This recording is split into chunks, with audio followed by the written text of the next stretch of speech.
Hormones are such a loaded conversation around menopause. As I mentioned in my earlier video on menomyths, so many people are afraid of hormones. They're given very outdated information. Doctors have not updated their standards on menopause care. Why is this? This is because only about 60% of medical schools have menopause care on the curriculum. Of that, maybe about 50% are teaching menopause care, and doctors really haven't updated their pamphlets in doctor's offices. I have Googled the warning labels on even bioidentical hormones, and they're still often printed risk of cancer. So we now know the risk of cancer has been debunked. And why are hormones so important? Quite simply, they really change a woman's quality of life. Think about all the brain fog you've been having, the struggles with sleep, the lack of intimacy due to low libido and dry, painful sex. Now you think about what your life can look like on hormones, okay? Number one, every woman over the age of 45 should probably be on vaginal estrogen. What does vaginal estrogen do? Well, first of all, it's going to help lubricate and hydrate the vaginal walls. It's going to rebuild the collagen in the vaginal walls. Without optimal collagen, A, you cannot lubricate naturally. B, the vaginal walls can prolapse or collapse into each other, making sex very painful. But also you increase your risk of UTIs, clitoral atrophy, okay, and bladder prolapse. So we need estrogen to really optimize the entire pelvic floor and the vaginal canal and the urethral canal.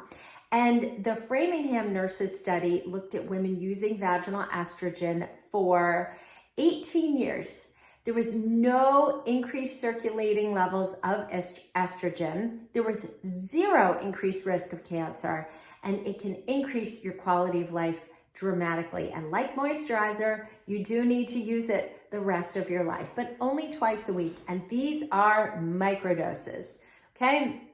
Number two, bioidentical hormones. You can get hormones that are cost effective, FDA approved, and a regular prescription from your primary care physician or your GYN. So that's the other thing that's so amazing to me is that the FDA has approved these drugs, which are safe and effective, and doctors aren't prescribing them, and women are thinking this is unaffordable. You can get a bottle of progesterone at the pharmacy for about $3, and this can increase your sleep, decrease anxiety, and all of the mental health changes that we go through. Estrogen's important to preserve gray matter in the brain. We could pretty much empty out memory care units if women were given estrogen at the onset of menopause. Can you imagine? That's all you need is some estrogen to make sure that your brain stays intact and you decrease your risk of Alzheimer's, and you also optimize your bone density. Now, estrogen, progesterone, and testosterone all optimize different pieces of cognitive function in the brain, but tied into memory and neurotransmitter firing and mood. I can tell you, I felt wonderful on progesterone and estrogen, but once testosterone came into the picture, I noticed a real difference in cognitive sharpness and the ability to really find those exciting words that I like to use when I speak. So don't be afraid of hormones. They're a really amazing part of meno care that can optimize your quality of life, fight that belly fat, help you feel mentally focused, help you sleep at night, and help you have a fantastic sex life.